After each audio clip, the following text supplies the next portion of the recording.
No. Not, maybe for the soldiers, not us. Again, seems pretty complicated. Yeah, well, they'll give us any questions you want to ask, you can ask them.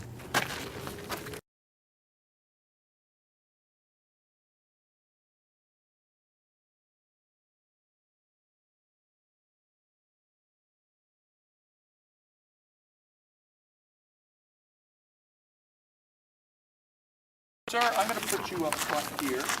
You're the guy that actually does the ramming. Sir, you are, stand over there, you are the searcher, and you're going to hold the worm, but you also load the cannon. Sir, you're going to be the bombardier. You got a thumb? You need a thumb on your left hand. You got a thumb? Perfect.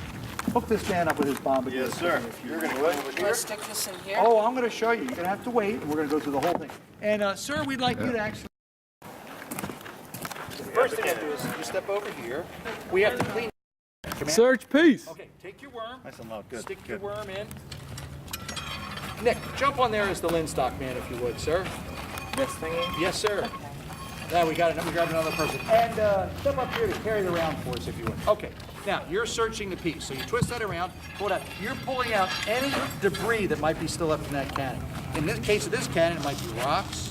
Some cases water bottles, but on the field it would be what's left from the cannon round we just fired. So now you step back, you search the piece, and you're going to stand here and wait till the command is given to bring the round up, and then you're going to load the cannon. So you just step back for a second. Now the next command is advance sponge.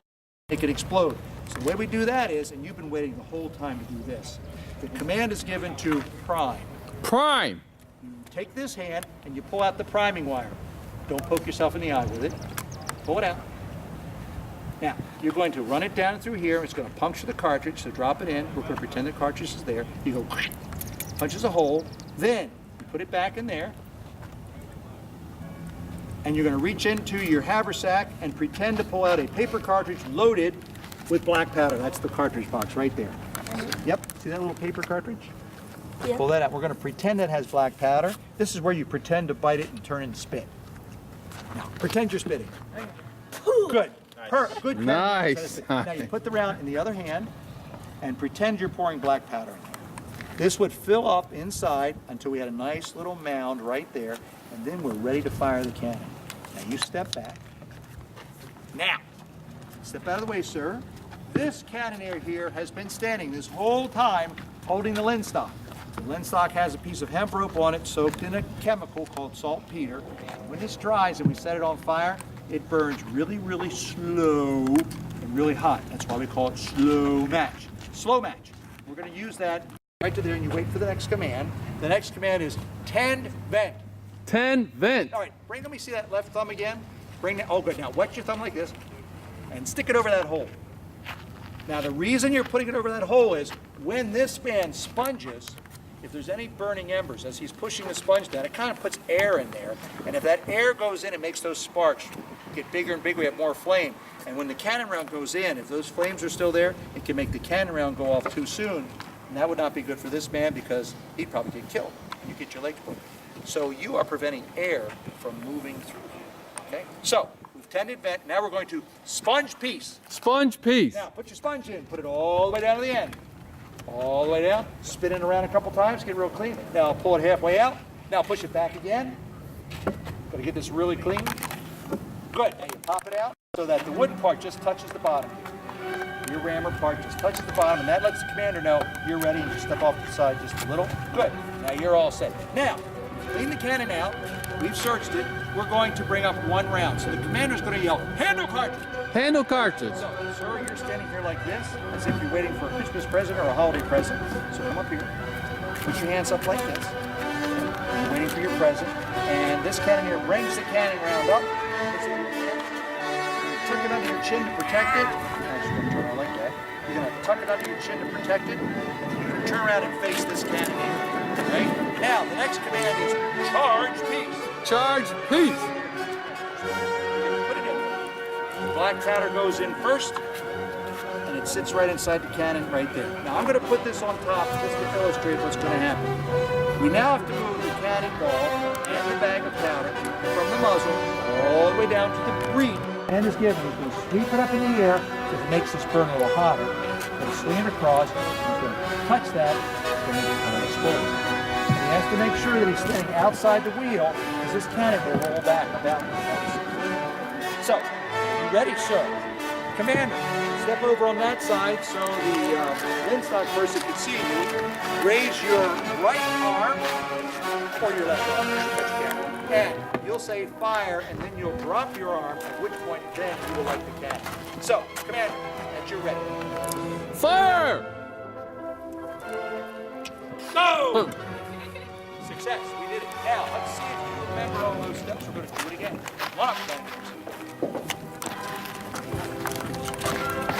now, everybody get back in your positions. In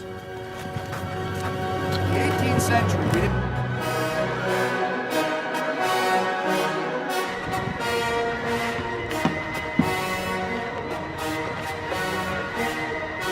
Charge piece!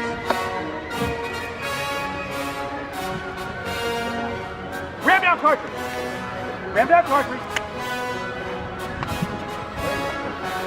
Excellent. Drive!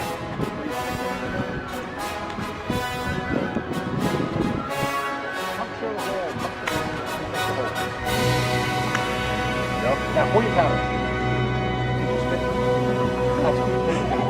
Now we're all set. And now, the commander's been waiting. This is the big moment for the commander. Commander, are you ready? Remember what you did? You only have one thing to say. We're gonna get blown up with this. And fire! Boom!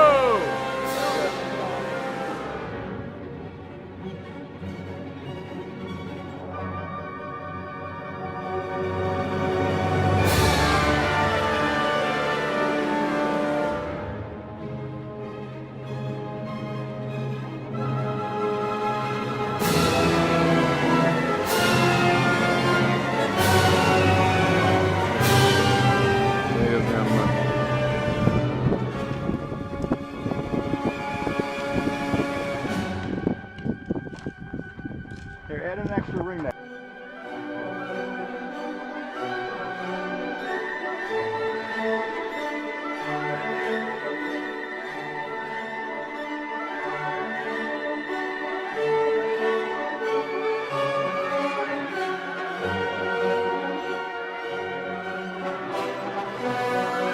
So if you're sitting on them, look what's above you.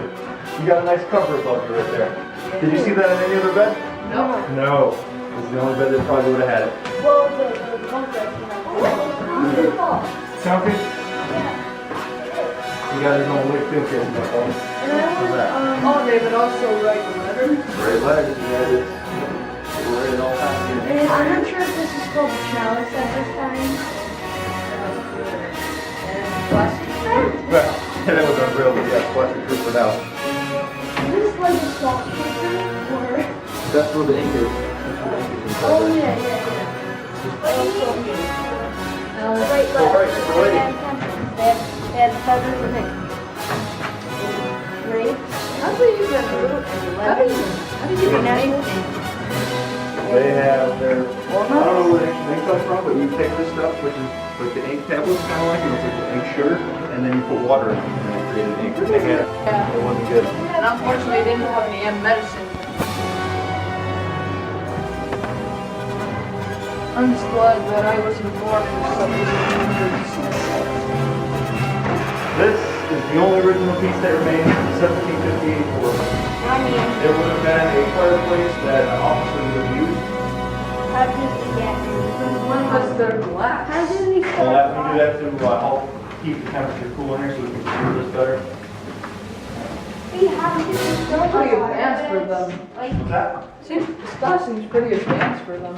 Well, yeah, they wouldn't have had that back then, but we use that now just to keep it nice and cool in here. And during the 70s, the 1970s, only about 4 years ago, they found about 6 or 7 of these, and they destroyed them all except this one. They decided to keep one because 4 years ago they